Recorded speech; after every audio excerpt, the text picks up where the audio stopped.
Hello, everyone, and welcome to the Asher Marketing Podcast. This is Anthony Giuliano, and our guest tonight is Mike Kelly from Caliente. Mike, how you doing? Good. How about you? Good. You have a serious beard going on. I do. I'm envious. It's quarantine worthy. Yeah, you look like young Santa. I'm an apprentice. Okay. All right. Well, you're definitely not an elf. You're too tall for that. So we've ruled that out.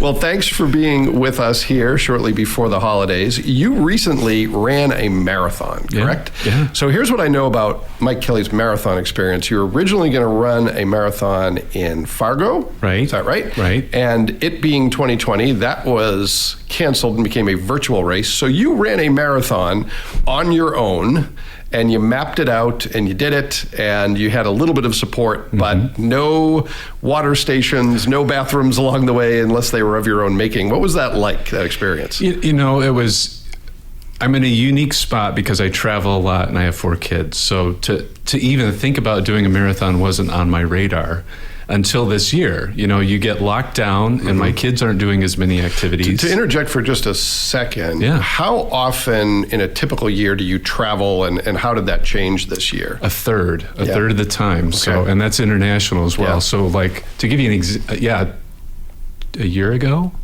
I had spent 6 weeks overseas in a year. Okay. So Wow. it's a lot of... So you take that out of the equation, all of a sudden you've got some discretionary time. Yeah. So I thought if I'm ever going to do it, this might be my one window to try it. And Fargo had announced even after COVID that they were going to run it. Right, they were pretty clean up in North Dakota, and they thought, okay, we're going to be proactive. And then I think everybody and their brother thought, boy, if I'm going to run a marathon, I'm going to go to Fargo. Yeah.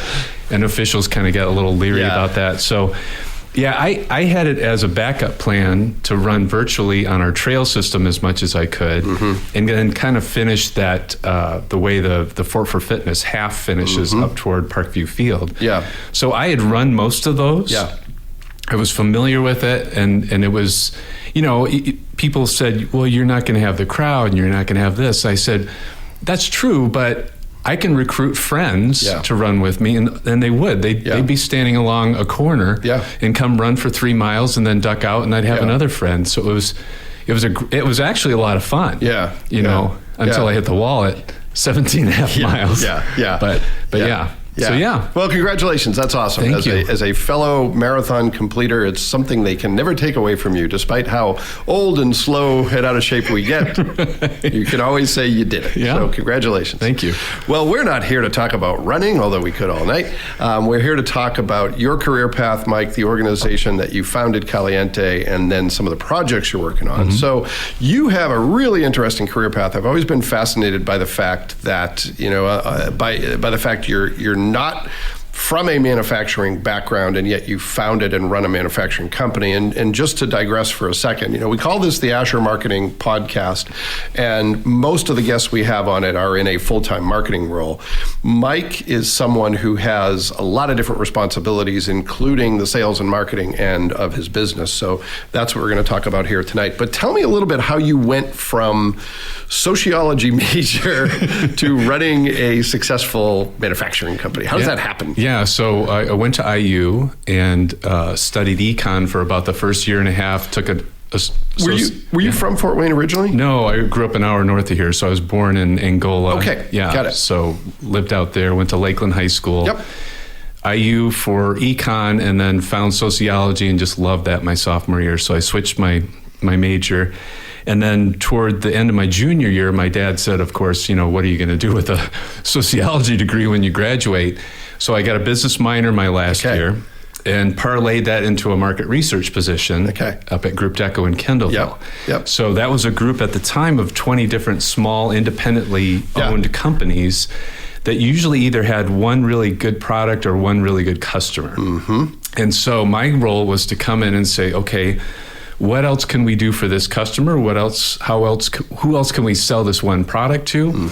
So they excelled at kind of that focus factory concept way ahead of their time. And so it was really then taking that and helping them diversify risk, so that if that one customer went away or that one product changed, that they had some diversification. So learn the manufacturing game there just by working with 20 different manufacturing companies. spent a summer in Iowa, and then Okay. came back and worked for their heating group in North Webster for 5 years. Okay. All right. So learned some of the heating business. Yeah.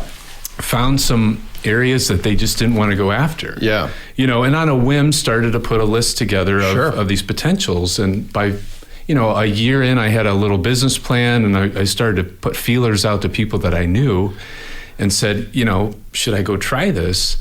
And another year goes by, and I have a product and a building and a funder. And it's kind of like, I went home and told my wife, I said, I feel like I should try this.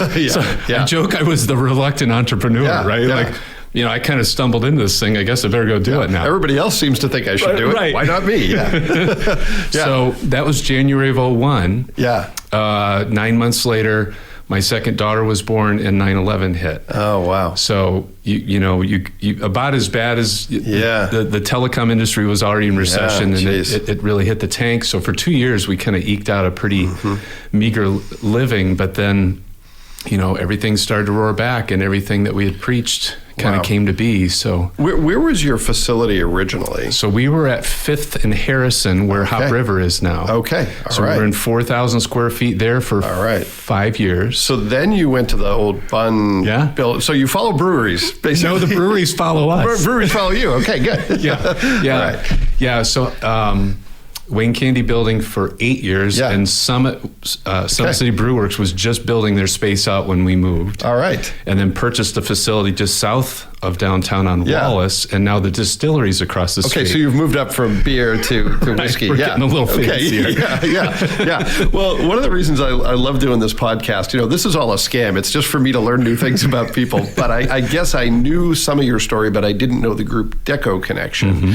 Did you, by any chance, work with Jennifer Fisher when she was there? Because she was another guest on the podcast, and it's possible you didn't. But that was a long time ago. Okay, all right. I don't want to take the show completely off the rails, so we'll consider that an unhealthy digression. Yeah. But okay, so you're starting a business. You're somewhat reluctant about it. You're having some success. You do it at a time when the economy is not great.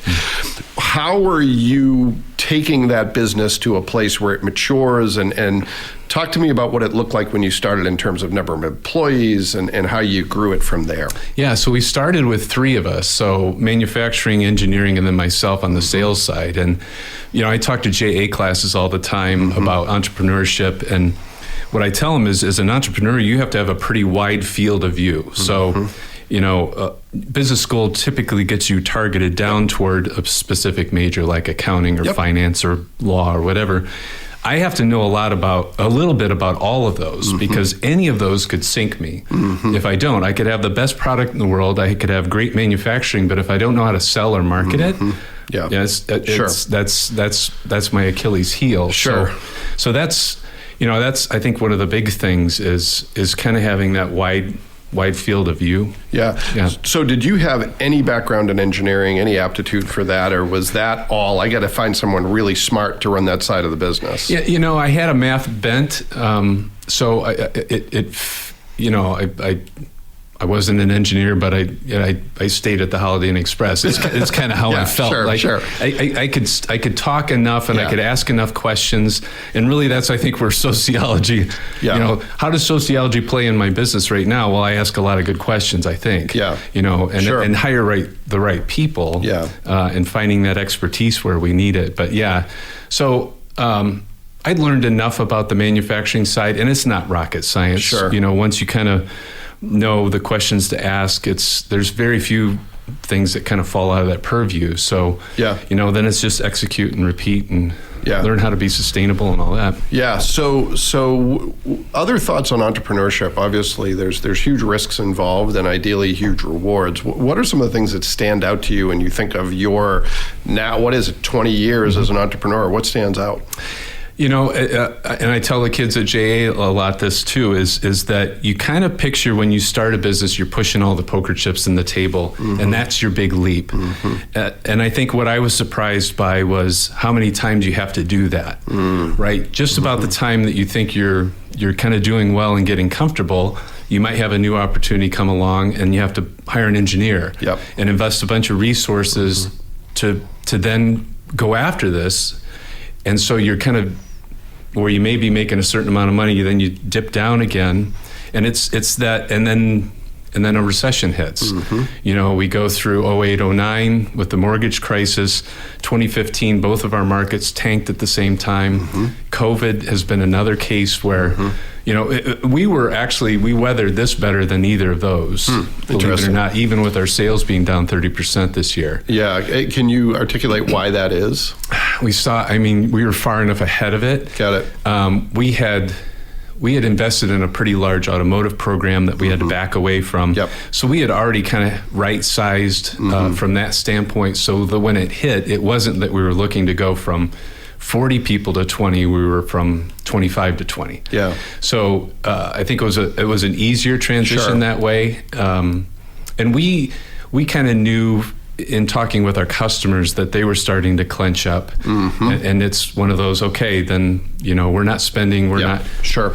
So this year felt like kind of writing it out, just survive. And then it was a lot like 01 when we started, just survive this, you know, hunker down and survive, and then keep investing smartly, and then it'll blow back up in the next couple of years. Yeah. Well, let's talk a little bit about the organization called Caliente. My first question is, how many times do people order Cuban sandwiches from you or think that you know how to make a... You know, what's surprising is not as often as I had hoped, because then I could ask them to bring some by. So just to clarify for everyone, I don't know if it's still in operation, but there was a restaurant in Fort Wayne called Caliente, and when I would tell people, oh, Mike Kelly, the owner of Caliente, they would go on and on about how great the restaurant was, and I would say, no, different Caliente. Yeah, but the funny thing is we get calls because there was another Caliente manufacturing company that made heaters for Chipotle. Okay, so a little closer. And apparently these things weren't very well built, because we get a lot of service calls of people wanting a replacement part for their Chipotle burrito warmer, and we're like, I don't think they exist anymore. Okay, so, all right. Yeah. Interesting little side note. Yeah, so tell us about the Caliente that you know and love. What does your operation do, and where do you stand out? Who are some of the industries you work with? Tell us a little bit about that. Yeah, so we're an overglorified t-shirt shop is what I say. So we silk screen conductive inks through screens. So if you came into our shop, it would look like we're printing t-shirts, but those inks are loaded with conductive particles, either carbon or silver.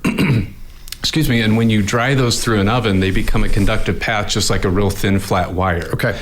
So by sandwiching those between two sheets of film, we wind up with a really thin, flat, efficient heating element that can be spread over a large surface. And it's why we can export the products that we do, is because they're so thin and flat. You know, we can easily and efficiently package a lot of parts together. So we export 25% of what we do all around the globe. Matter of fact, we barely have a customer in Indiana. Really? So we sell into the telecommunication market. So we do a lot of battery heating for the telecom industry, for cell phone sites. We do thermal targets for the military. So we supply bases around the world for those. And then a lot of what we're doing now are electric vehicle battery heaters. So parlaying that in the expertise that we had in the telecom side into the electric vehicle market. So it's basically wrapping those batteries to give them longer life, because the warmer they stay, the longer the battery lasts, correct? Yeah, in some cases you can't even charge a battery if it gets too cold. So in a lot of cases we're bringing that battery pack up to temperature so it can even take a charge. So talk a little bit about the military application again. I don't want you to give away any secrets, but that's one that I think is a little bit less intuitive. What exactly are you doing, and how are the military folks using that? And obviously we don't want to get in trouble with the Department of Defense, but share whatever you can. Yeah, so a funny story on that is we were going after two telecom customers for 7 years, and they wouldn't give us the time of day. They both called us in 1 week, and I thought something is up. So I called our competitor that had been supplying him, and he said, we've got this huge contract for thermal targets. And I thought, great. You know, I was excited to have his telecom customers. He was excited to have the new contract. But in the back of my head, I'm like, okay, I gotta research this at some point. It took probably 2 years to figure out what he was making, where he was selling, and then to go through, you have to go through and file for a lot of codes with the government to even be able to sell to them, let alone find where they're posting their bids. So it was a 2 or 3 your development process before we really got the lay of the land and put our legs underneath of us. And then, we found, like anything else, we found a way to do it better, smarter, faster, and cheaper. Yeah. And then went to market and really have done well in that space. Yeah. So basically what we do is we're taking that real thin, flat heater and making it in the shape and thermal signature of either a person or a tank or a truck. And they'll actually flip these up using lifters downrange from behind a berm. And they have scopes either on their weapon or in their vehicle. And their job is to not only, identify that there's a threat down there. Sure. But they can identify whether it's a friendly or a foe, depending on how the heat signature is. Okay. And then engage or not engage. Okay. So it's really a two-tiered system that we have. So it's training in effect. Yep. Yeah. Interesting. And it's the Gillette razor blade model of the heater world. Okay. In that they then blow holes in them, and we get to send them more. Oh, got it. Right. Right. So it's not so much the sale; it's the replacement parts. Yeah. All right. Well, great. Yeah, we love disposable heaters. Yeah. Yeah. For sure. So you in the at the outset of the business you had 3 employees. How many now? About 20? About 22. Okay. Yeah. And what are those folks doing? What's the makeup of your employees? So we've got probably 8 in the front office. So a couple engineers, plant manager, purchasing person that handles HR as well. And then we've got the majority of people are in the back doing light assembly work. So either that printing or the back end assembly.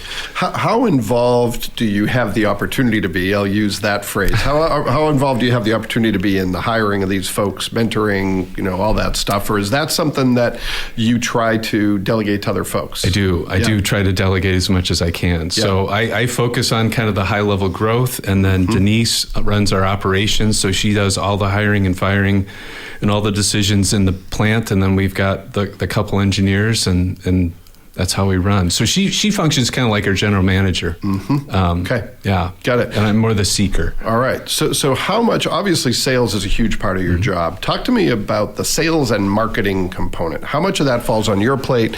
What are you doing with the parts that don't fall on your plate? How is that job getting done in your organization? Yeah. So, we do. So from a marketing standpoint, we're unique as a manufacturer in that we don't have local customers, so we're not advertising anywhere locally.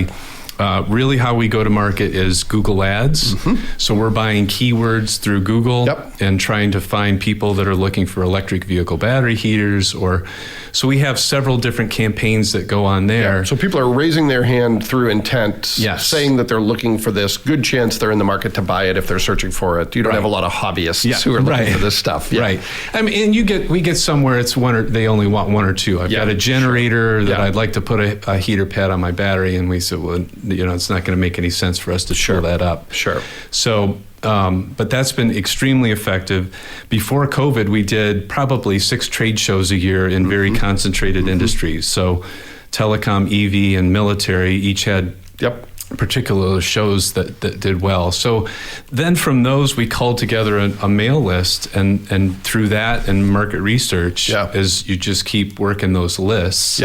And as projects come up, that's really how we get the majority of our new business besides the Google Ads. And the trade shows, when those were a thing, and hopefully they will be again someday, you are actually attending those and representing the brand, correct? Tell us a little bit about that experience, because I think that's a world people either know really well or it's a mystery. What is that experience like? What have you learned about trade show marketing that works and doesn't work? Yeah, it is a whole different ecosystem. It's almost like when you walk into an airport, it's like a city in and of itself. That's kind of what the trade show's like. What we would try to do, again, because we've been doing the show, and it depends on where you are in that market. When you're first going to market, you're just trying to pull every ad or every new lead in that you can. It's awareness. It's getting your brand out there. But in most cases, we've done these shows multiple years. So then it's you've already got a list, and we if we do one thing well, we do data gathering and kind of culling that well. So I know my 2017 attendees, I know my 2018 attendees, and we would work those lists well ahead of time, try to set up appointments ahead of time. So and so you're not risking them happening to come by your booth. They know exactly where we are. Hopefully we have a specific time to talk with them. So you've done pre-marketing to make the most of the opportunity. Yeah. And the other thing was too, a lot of these conferences, a lot of these trade shows would have conferences tied with them. And there were people at the conferences that we really wanted to meet. Yeah. And we didn't want to risk them not coming to our booth. So we would usually have at least one person in the conferences bird dogging them after their talks to say, hey, we'd like you to come by. Here's what we're doing. So we tried, all kinds of guerrilla type tactics to make sure that we were efficiently using, because even for a small company in a small booth, you're investing $5,000 to $10,000 per show in booth space, getting your materials there. If it's overseas, it's way more than that. So it's you want to make sure that even that doesn't sound like a lot of money, but I'm a steward of our resources at that company. I want to make sure I'm spending them well. So So let's talk about the effect of 2020. Because I would imagine that if you're like most people, you didn't really see this coming to the extent that it's hit all of us. The analogy in my world is a big part of my professional life was public speaking at live events, and I remember distinctly saying in early March of 2020, "Boy, I wish the world would just stop and be careful what you wish for," because it did, and all that went out the window, which was good and bad. You're all of a sudden hit with, you got all these trade shows planned, they're a big piece of your sales and marketing plan, and then all of a sudden not so much.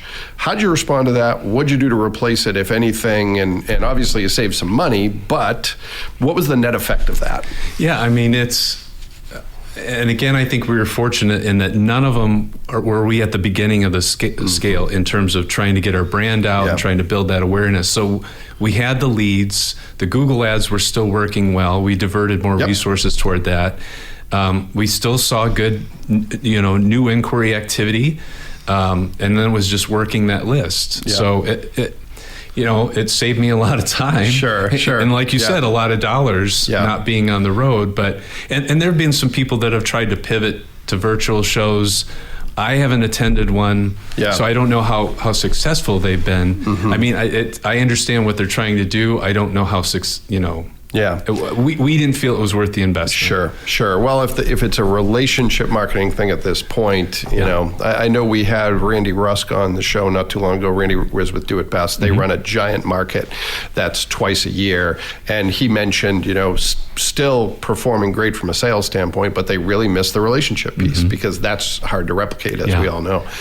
So the message here, I think, is don't have all your marketing eggs in one basket. I talk to a lot of people who are like, well, we have a Facebook page, we don't need a website. I'm like, well, good luck with Facebook doesn't necessarily have your best interests in mind. Sorry, Facebook, but you need to diversify your marketing efforts just as you need to diversify the products you offer and the industries you serve, because 2020 has proven to us that you just never know. Right. Yeah. So let's talk, anything else about Caliente that you think is important for people to know?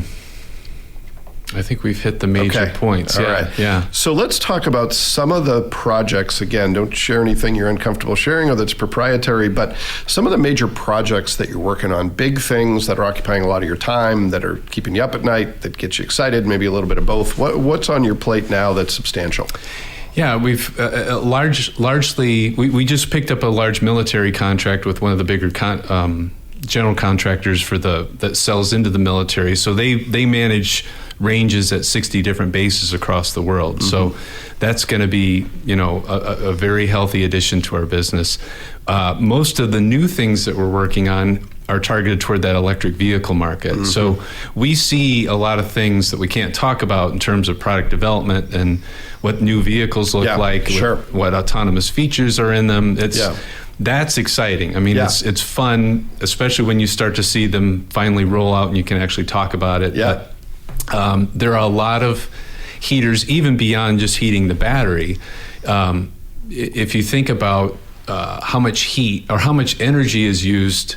It's a 4.5 kilowatt heater that heats your cabin in your car. Okay. So if you think about how much energy that would take to heat a cabin during the winter, that can consume a lot of your battery. As a matter of fact, up to half of your battery could go just toward heating your cabin. So what they're trying to do is find ways to not use so much energy, and that can be localized heating. So that's why you're seeing more heated steering wheels. You know, the seat heaters obviously as well. But there's all kinds of targeted ways that they're trying to heat the occupant without basically having a hairdryer blowing on you. So that's some of the interesting things. Is that saving the mechanical energy for other things? If I say any more, I'm going to get out of my depth. So I'll quit while I'm ahead. Okay. No, all right. You're doing fine. Okay, good. Yeah. Just picture, I mean, your battery's like a big pot of money. Right? If I'm using half of my money to heat the cabin, it's half that it's not going toward range or efficiency and all the things that they're trying to do there. So you either have to double the size of your pack or you find a way to be smarter about how you use your thermal. Yeah. So you're on the kind of the forefront of some of that innovation and seeing what's happening, which is fun. What else is going on? What else are big things that are on your mind that are affecting the business in ways that are challenging and ways that are they're positive? Yeah, interesting thing right now is we're in the midst of selling our building, which sounds counterintuitive, but what we've found is there's a whole investor class that likes to buy buildings that have industrial occupants to them.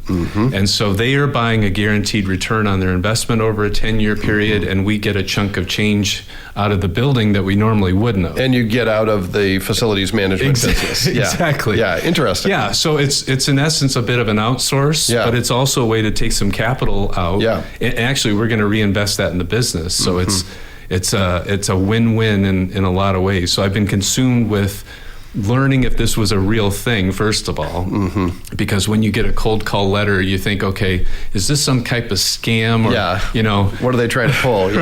So we got the letter back in January, and I kind of ran it by my accountant, and he's like, yeah, it would make sense if it's right. And then COVID hits and the guy dries up. So I think, okay, this maybe is a scam. But then I talked to a realtor friend a couple months ago, and she's like, oh no, that's not a scam. That's a real thing. And interesting. You know, I think not only was he, we were excited about his offer. She's like, I think you can do even better than that. And I thought, okay. I'm in. Let's go run with this. So to be clear, you're going to stay where you are. Someone else is just going to own the facility. Yeah, somebody will own the facility. We'll actually pay all the utilities and all that and the maintenance, but it's a way for us to get some capital back out of that building. No, I clarify that for all the aspiring breweries in the region who are like, where are they going next? We got to open up across the street. They're going to be chasing us again. No, we're going to be locked in for probably actually 15 years. So we made the investment because we wanted to be downtown. We wanted to be part of the redevelopment, especially in the urban core. I sit on the SEED board, which is the Urban Enterprise Association. That's our old mission in life, is to try to get more people thinking about putting business downtown and in that urban core, especially underserved communities. So that's been rewarding too, to kind of give back. You want to live by example. You know, that's part of the reason when we said, you know, how often do you have a chance to be a really good steward in that area of town? I said, we're going to consciously do this and show that this part of town is worth investing in. So it's been a really good. We've been there almost 6 years now. And it's been great. Well, that's great. That's great. Sounds like a lot of good things are happening. Well, let's go to the speed part of the program where we sort of condense those three conversations into some quick hits, some quick takeaways for the folks who are listening. First thing I want to focus on is career path. And just quickly, what's your advice? And it could be for people who are looking for success in their career. It could be for aspiring entrepreneurs, could be a combination of those things. What's your best advice when it comes to career success, building a career path, all those things? I guess from an entrepreneur standpoint, I would say there are a lot of resources available through the SEED that weren't available 20 years ago. So start to tap into those. Can you just define what SEED is for those who might not be familiar? So the Summit Economic Entrepreneurship District. And so it's meant to encourage entrepreneurship and small business within the urban core and with underserved communities. Got it. So there are classes where you write a business plan. There's classes where you're hooked up with some mentors. If you're already got a business and you're looking to scale it up, there's incubator and or accelerator type opportunities. So anywhere you are along that development phase, there are resources now, that very well qualified resources and mentors that can kind of help you through writing the business plan and poking holes in it and getting you in touch with the resources that you need to start things. So I would encourage people to do that if they're there. On the career path, be an entrepreneur. Not that's I don't want to be flip about it, but and I think a lot of people, especially younger generation, are starting to see that as, okay, if I can do this on my own as a contractor, are there contractor type opportunities out there where you can be a solopreneur or part of a small group? I think it's way easier to do that now in the social media era than it was pre-social media. It's easier to network and get your name out and your brand out cost effectively than it would have been prior to that. Sure. I guess to everyone else, it's you got to scrap and claw like everybody. It takes hard work. Be creative. Put the time and effort in. There are no shortcuts. For sure. And if anyone has any shortcuts that have actually worked, let us know. Please let us know. All right. The second one has to do with your organization. Somebody stops you, and I'm sure this happens all the time at a trade show, and says, I have 2 minutes. What's Caliente all about? What do you say? Yeah, we make the best heating elements in the world. That's what we're trying to do. We kind of joke about it, but that's really what we're after, is the most cost effective, quality, on time, and consistently make very thin, flat, efficient heating elements. And there's places where our parts just don't fit. There are markets where we're going to get crushed with competition because they're more automated than we are. But we've got a mid-market niche that we do very, very well, and our customers love us. We've built great success, and we've diversified by doing that.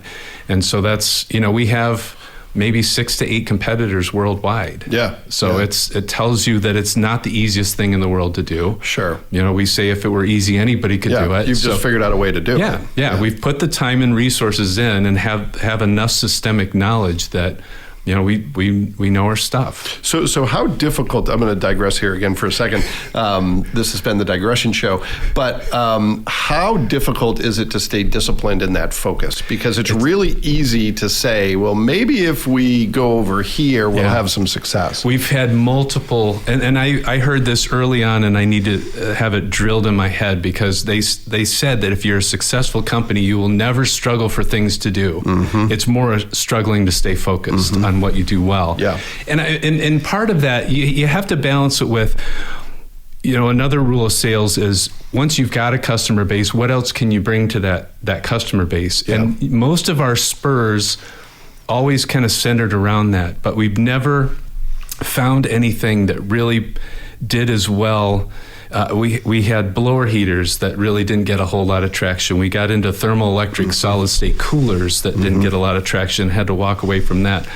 On the military side, that was one of our forays that really succeeded. But then we looked at putting our heaters on these robots, these autonomous robots that would run around a range, and that we got out of that just in time. So that's the other thing too, is you always have to be questioning and looking at yourself and saying, okay, this may have made sense 2 or 3 years ago, but does it make sense now? And not viewing the investment that you made as, I'm losing money. That's sunk cost. It's from this point on, do I want to continue pouring money? And I'll tell you, we had a massive electric vehicle project that we had to walk away from just because it could have buried us. And when we looked at ourselves, we said, we're a really good company without it, but with it could kill us. So at some point, you have to really be able to look yourself in the mirror and tell yourself the hard truths that maybe we're in over our heads. And no shame in having something less than infinite risk tolerance. It might pay off, but it absolutely might not. It got to a point where it was we could do 2 of the 3 things at once, but we couldn't do all 3, and trying to do all 3 would have just buried us. So that was one of the smarter decisions we made. Sometimes the best deal's the deal you don't make. And Yeah. You know, we kind of regrouped after that, and Sure. we're really on a good path now. Yeah. So, all right. So one more question for you, and this one I'm gonna change up a little bit. You know, typically what I've been asking people is, in this environment where people are going through all kinds of challenges, what's your advice if someone is struggling either as an entrepreneur or in their career or in any facet of dealing with life in 2020? But I'll say very genuinely, one of the things I admire most about you is how balanced you seem to be. And let me elaborate on that. You know, there's more than meets the eye for sure. But you know, you're a person who has 4 kids. You have a spiritual life that I know is important to you, and you know, you and I have talked about that. You have a business that's doing well. You have completed a marathon. You have, you know, you take care of yourself. You are a volunteer. For those who don't know, Mike and I both serve on the Fort Wayne Trails Board. Mike's involved in other programs, including SEED. How do you do that? And how would you advise people who are looking to have a fulfilling and diverse life to make that happen and balance all the stuff that comes with that? I know that's a really big question, so take your time. It is, and part of it is there are a couple things. If I don't do what I'm supposed to do or what I'm called to do, I'm miserable. So that's the first part of it, is kind of being true to who I am and what I'm called to. Because if I don't, then things get off the rails. Sure. And then it's just managing time and understanding there's going to be nights I'll be working on my laptop till 10 o'clock because I went to my son's basketball game. Sure. That's, you know, that to not be rigid about how you think about your work life or when you do what, where. Yeah. Which I think is one of the great benefits of 2020. I do too. Is you know, I've realized that, and I apologize in advance to my coworkers at Asher Agency and my clients, but all my work does not have to happen between 8 a.m. and 5 p.m. Right. If, you know, there's something that is important that has to happen between 2 and 3 p.m., and I move those hours with something that's discretionary in terms of how the time is used to 6 and 7 p.m., nothing bad happens. Right. It still gets done. Right. Yeah. But at the same time, and I think you'll agree, but you also have to be disciplined about, okay, at some point I have to turn this off. Yes. At some point I do need to get my running in. Yes. You know, you have to be respectful of those pockets. Sure. Well, and you know, for me, I've learned a lot about what not to do. And one of the things that has put me in a much better position in a lot of different ways is I actually wrote down what are the things that are important to me. And number one was health. So when I wake up in the morning and the bed is warm and the outdoors is not, and I say, am I going to go for a run today? There's compelling evidence that says the answer should be yes, and everything else is secondary. You know, work has to be in the top 3, but there's some days when it's number 3. And that's, you know, a lesson that maybe I should have learned a long time ago. Any tips, any secrets, any hacks about time management, knowing how many different ways you spend your time and seem to do them all pretty effectively? Yeah, the thing I heard recently that really resonated with me was that we spend a lot of time in our own heads debating about, should I do this or should I do that? And there's a discernment process, but in a lot of cases we know we should. Sure. And it's just we're stalling and delaying, and the longer you're in your head doing that, the less likely it's going to get done. So what they said is, okay, if I need to go write, I go sit down at the laptop and I just start writing. And it sounds simple and it sounds stupid, but it's true. You know, stop over-analyzing things in your head and just go sit down and start doing it. Get up out of bed, put your warm weather gear on, and just go start running. You know, it's well, and a lot of it's removing friction. You know, there's some people who think I'm OCD and nuts, and they might be right, but I put my running stuff out the night before. So there it is, staring me in the eye when I wake up, and I either have to say no to the thing I said yes to the night before, or before I wake up, put it on and go for a run, and then I wake up pretty quickly when it's 25 degrees. That, and I think making appointments. So one of the best things I saw about marathon training was, okay, here's when you run: Tuesday, Wednesday, Thursday. There's how many miles. Saturday, you do a long run, build in some recovery time. And I just booked all that time out. You know, I knew when I could do it. I knew how many miles I needed to do. And by making it an appointment, versus just something like, okay, I'm going to do it when I get home.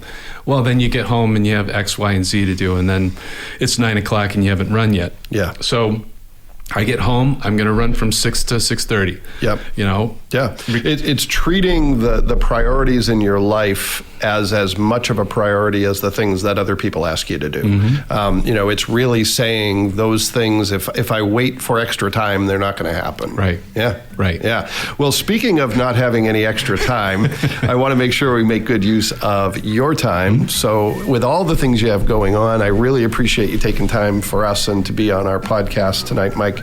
Genuinely admire everything you do and glad to hear that you're having success doing Well, it. you as well. I appreciate the invite and great to be with you, Anthony. And thanks everyone for listening. We are going to take a short hiatus over the holidays, but we will be back in 2021 with more great guests. We hope to see you then. Thanks for listening.